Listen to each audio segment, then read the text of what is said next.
Duket se sezoni televiziv i ri do të ketë mjaft ndryshime ku lëvizjet më të forta duket se po ndodhin në Top Channel, por edhe në televizionet të tjera. Për të folur mbi këto lëvizje dhe çfarë pritet të sjell sezoni i ri televiziv, kam të ftuar në një lidhje direkte gazetarin Elton Toza. Elton, faleminderit shumë për intervistën. Faleminderit juve për ftesën. Do ta nisja me një korrigjim në fakt, sepse një nga shkundjet më të mëdha që ndonjëherë një televizion në Shqipëri për herë të parë në fakt ka pasur dhe ka, është ai që ka ndodhur në Vision Plus, që është ku është shkarkuar i tërë zinxhiri drejtues, duke filluar nga administratori, drejtori i përgjithshëm, pothuajse i tërë stafi i emisionit mëngjesit, ka lëvizje ka programe të reja që shtohen, ka largimin e agronllakajt.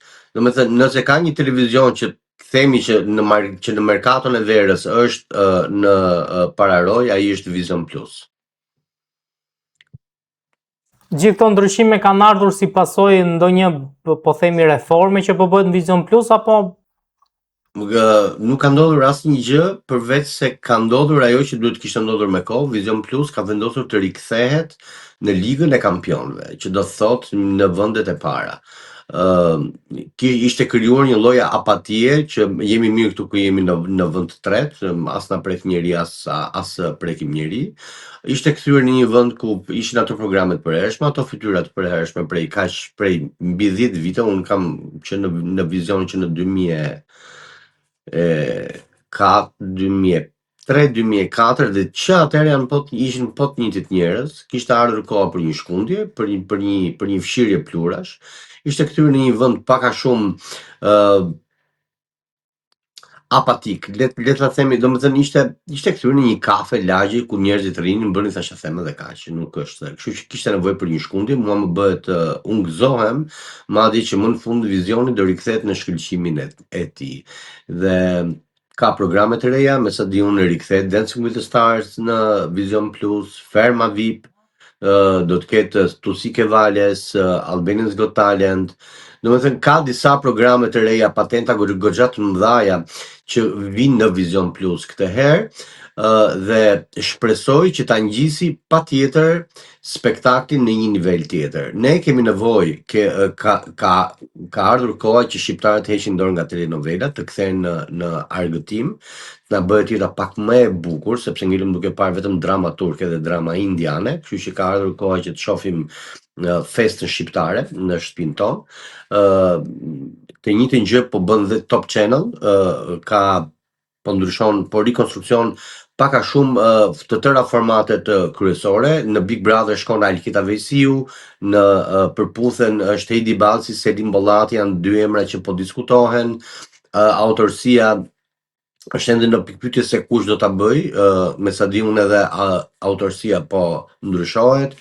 Kështu që po, këtë herë madje dhe emisionet, vetëm emisionet politike, si në Top Channel, si në Vision Plus, po ndryshojnë moderator. Kur thua në Big Brother shkon Alketa Vesiu, e ke fjalën për moderim, pra nuk do jetë më Ledioni, apo? Do të mvite keq nëse nuk do të ishte Ledioni, por që Alketa Vesiu rikthehet në Top Channel duke qenë pjesë e Big Brotherit, këtë është një informacion që unë e kam marrë nga burime goxha të sigurta.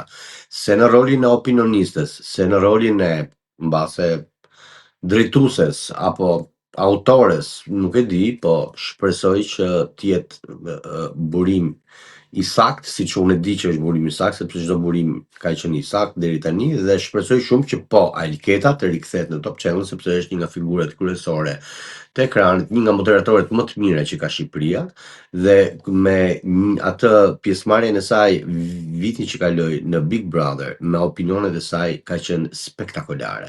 Kështu që po, unë do doja ta shikoja Alketa Vesiun të rikthyer në Top Channel, dhe deri tani është e konfirmuar që është rikthyer në një nga formatet më të mëdha, siç është Big Brother. A do doja ta shikoje si opinioniste dhe Ledioni si moderator, pra do të pëlqente që të ishte kjo dyshe në ato Big Brother? Patjetër, është një dyshe që unë ja pash kimin që atëherë që ata ishin, patjetër, mua më pëlqen goxha shumë Ledioni, për mua është Mark, është është njeriu i dur për të drejtuar Big Brotherin. Ka mbaruar koha e Arbana Osmanit në Big Brother, tani është koha e Ledion Liços. Kështu që po, do doja shumë që ta rishikoja edhe një herë Ledionin në Big Brother dhe si moderator dhe Alketën patjetër e dua si opinioniste. Me sa di unë nuk do t'jetë Arber Hajdari, a do jenë dy opinioniste femra këtë vit, sepse me sa di unë përsëri do t'jetë edhe Monika Kuremallje. Kështu që kjo ngelet ende për të parë. Ndërkohë, kemi ndonjë informacion se kur pritet filloj Big Brother? Big Brother VIP i Shqipërisë, si gjithmonë thuhet që do të fillojë më herët, po pastaj përfundon duke filluar gjithmonë në dhjetor. Thuhet që këtë vit do të fillojë diku nga fundi i nëntorit, duke pasur parasysh se ky i Kosovës fillon në dy javëshin e parë të tetorit, kështu që po, besoj këtë vit do ketë një ndryshim të formulës së fillimit të spektaklit. Kështu që shpresoj të fillojë nga fundi i nëntorit, mbas edhe për festat e nëntorit, bukur do t'ishte. Dhe po, mezi pres, unë mbaj mend Big Brotherin e parë ka filluar përpara, goxha përpara. Dhe banorët kanë festuar 28-29 nëntorin brenda në shtëpi. Mund të ripërsëritet? Absolutisht po. Ndërkohë kemi edhe largimin e Megi Pojanit dhe flitet që mund të largohet dhe Bora Zemani. Bora Zemani është larguar, nuk flitet që do të largohet. Bora Zemani është larguar, është tashmë pjesë e stafit të Vision Plus, do t'i besohet me sa di unë drejtimi i Dancing with the Stars, por ngelet edhe oferta e Fermës VIP për moderim, kështu që në vend të Megit thuhet që është Selina dhe Heidi Baci, të paktën këto janë zërat që janë konfirmuar deri tani. Po, kaq për momentin. Ndërkohë, zhvillim tjetër i rëndësishëm është edhe ajo çfarë po përflitet për në Portokalli, ku po raportohet për një rikthim të mundshëm të Agronllakut. Po. Top Channel po rikthehet në rrënjët e tij, po rikthehet në gjenezë. Çdo kush po rikthehet në vendin ku ata kanë qenë dikur. Kështu që rikthimi i Agronllakut në Portokalli është jo vetëm i mirëpritur, jo vetëm është një risi që nuk do ta quaj risi, po është një nga gjërat më të shumë pritura deri më sot nga publiku shqiptar ose publiku i Portokallis, ata që e duan Portokallin. Ne sot e kësaj dite vazhdojmë të shikojmë në YouTube Portokallin e atëhershme me Gjinin, me Agronllakajn, me dhe zhbëlçat, kështu që është kam përshtypjen një nga ngjarjet më të bukura televizive. Agronllakaj e meriton të jetë në Portokalli, realisht.